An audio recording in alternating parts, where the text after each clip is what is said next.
Assalamualaikum warahmatullahi wabarakatuh. Pertama sekali saya ingin mengucapkan setinggi-tinggi ucapan terima kasih kepada pihak Dewan Bahasa dan Pustaka Wilayah Timur. Saya juga ingin mengucapkan terima kasih kepada kawan-kawan yang memberi sokongan kepada saya menjayakan program ini. Saya sangat teruja diberi peluang untuk bercakap atau membicarakan sebuah novel. Jadi saya memilih novel terbaru terbitan Dewan Bahasa dan Pustaka yang berjudul Gelora 1941. Novel ini diterbitkan tahun ini, tahun 2021. Masih panas lagi. Novel ini saya sendiri yang menulisnya. Saya Emilia Hashim. Saya bekas seorang wartawan Buletin Kerajaan Negeri Kedah. Saya menulis semua jenis sastra, memulakan dengan drama radio, cerpen, drama pentas, kemudian novel.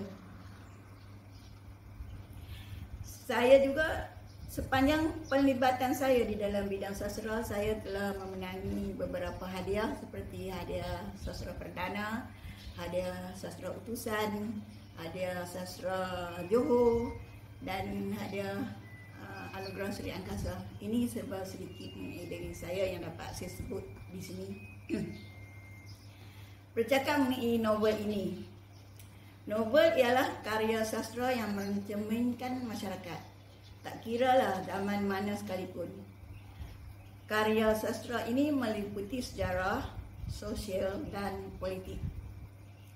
Sekali bila tengok tajuk, kita dapat teka ini novel sejarah yang merupakan realiti sejarah yang saya adun dengan daya kekuatan sebagai sumber daya kreatif.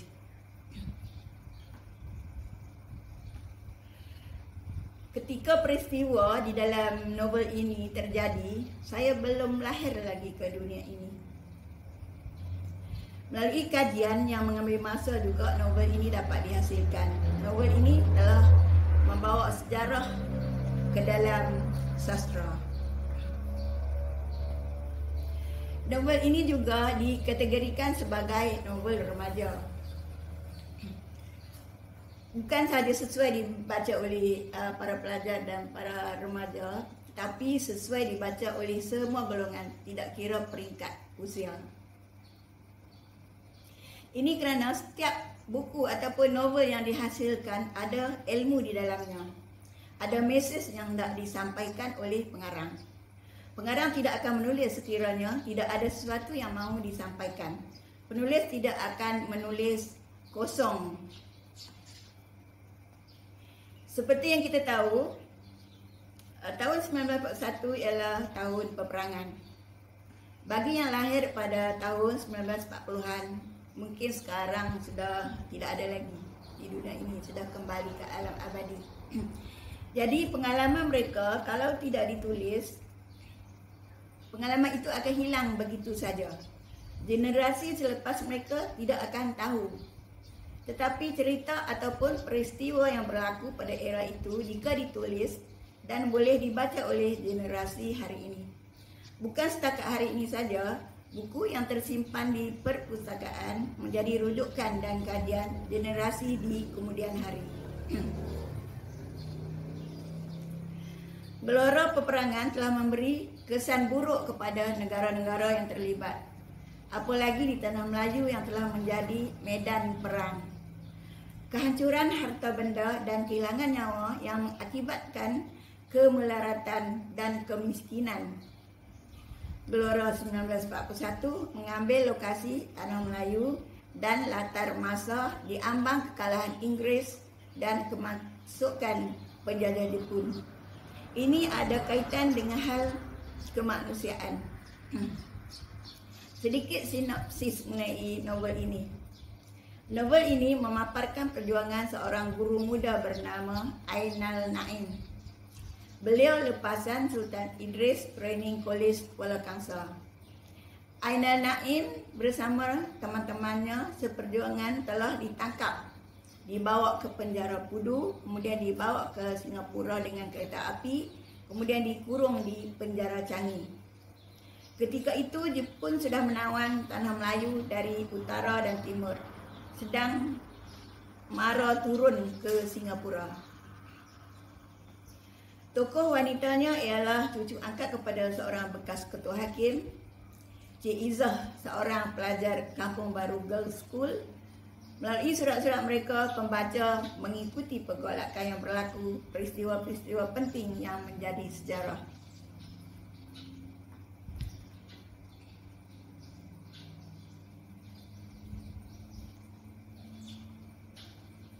Kenapa novel ini dikatakan sebagai novel sejarah? Untuk menulis novel sejarah, pengarang perlu tahu dan bertanggungjawab terhadap sumber sejarah atau fakta sejarah yang hendak dikembangkan di dalam novel ini. Ada 3 konsep penting jika dicermati dapat dikesan dengan baik di dalam novel ini. Ini ciri penting yang perlu ada di dalam novel sejarah.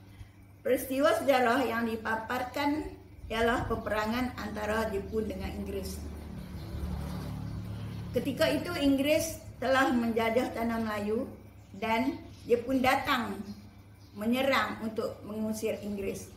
Ini ialah peristiwa sejarah, dan peristiwa sejarah dipengaruhi oleh latar masa, latar tempat yang juga bersifat sejarah.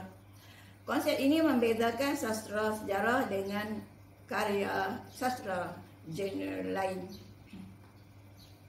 3 ciri utama yang dikatakan oleh George Lukács 1982 iaitu artistic means that historical times and places is historical itu sendiri. Berdasarkan teori ini, Gelora 1941 dihasilkan dengan mengambil latar tanah Melayu dan latar masa ialah tahun 1941. Disebabkan gambaran latar masa dan tempat yang berkaitan dengan sejarah, plotnya melahirkan perasaan seperti berada pada tahun-tahun berkenaan, iaitu tahun peperangan berlaku. Apabila membaca novel ini, kita seperti dibawa kembali ke zaman itu, iaitu di tahun 1941. Hal ini kerana sesebuah sejarah itu ada nilai-nilai yang tinggi untuk dipelihara dan diingati. Peristiwa sejarah yang dipilih sebagai idea utama di dalam novel ini bersesuaian dengan masa yang tepat. Ini untuk menjaga keaslian karya sejarah, walaupun pengarang telah mengolah dengan daya kreatif ketika menulisnya. Ciri ketiga yang penting ialah watak, iaitu tokoh di dalam karya ini. Tokoh Ainul Naim dan Cik Izzah ialah tokoh rekaan yang saya cipta. Kedua-dua watak ini, watak dan perwatakan mereka. Tetapi mereka hidup di latar masa dan tempat peristiwa itu terjadi. Saya meletakkan watak ini ialah untuk memberi keindahan kepada novel ini, iaitu percintaan antara Cikgu Ainul Naim dengan Cik Izzah. Oleh sebab novel ini dikategorikan sebagai remaja dan kedua-dua watak penting masih remaja. Cinta yang terhalang oleh latar hidup yang berbeza.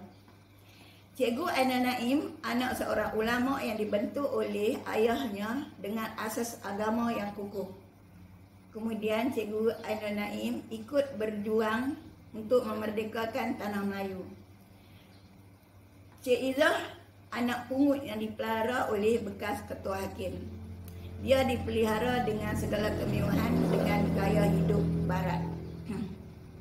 Namun, kedua-dua tokoh ini berfungsi menggerakkan jalan cerita melalui peristiwa-peristiwa sejarah berdasarkan kerangka masa dan latar tempat mengikut fakta yang betul. Fakta sejarah seperti pihak Inggeris ingin membawa Tuanku Sultan Kedah ke London melalui Pulau Pinang ke Singapura, kemudian ke London. Tetapi Tengku Abdul Rahman Putra telah melarikan ayahandanya ke Kampung Sedim di Kulim. Ketika itu, Tuanku Abdul Rahman bekerja sebagai pegawai daerah di Kulim. Kisah ini diceritakan oleh Cik Izzah melalui suratnya kepada Cikgu Ainul Naim ketika gelora peperangan itu terjadi. Surat-surat Cik Izzah tidak sampai kepada Cikgu Ainul Naim kerana Cikgu Ainal Naim telah ditangkap oleh Inggeris dan dibawa dengan kereta api ke Singapura. Manakala surat-surat Ainal Naim tidak sampai kepada Cik Izzah kerana disimpan oleh Tok Wannya, iaitu bekas ketua hakim yang menentang hubungan itu. Jadi, istimewanya isi kandungan surat itu yang tahu adalah para pembaca novel ini. Sebenarnya, tokoh sejarah ialah individu yang berfungsi menggerakkan peristiwa-peristiwa sejarah berdasarkan kerangka masa dan latar tempat tertentu. Watak atau tokoh sejarah adalah ciri penting untuk novel sejarah. Melalui ketiga-tiga ciri utama novel sejarah dapat disimpulkan untuk menghasilkan novel sejarah perlu ada latar masa dan tempat serta peristiwa sejarah yang diungkap dengan kekuatan imajinasi pengarang membayangkan kejadian itu. Peranan tokoh sejarah menjadi penggerak kepada keseluruhan plot yang disusun oleh penulisnya. Kalau ingin tahu cerita sepenuhnya, belilah Gelora 1941 terbitan Dewan Bahasa dan Pustaka. Sekian, terima kasih.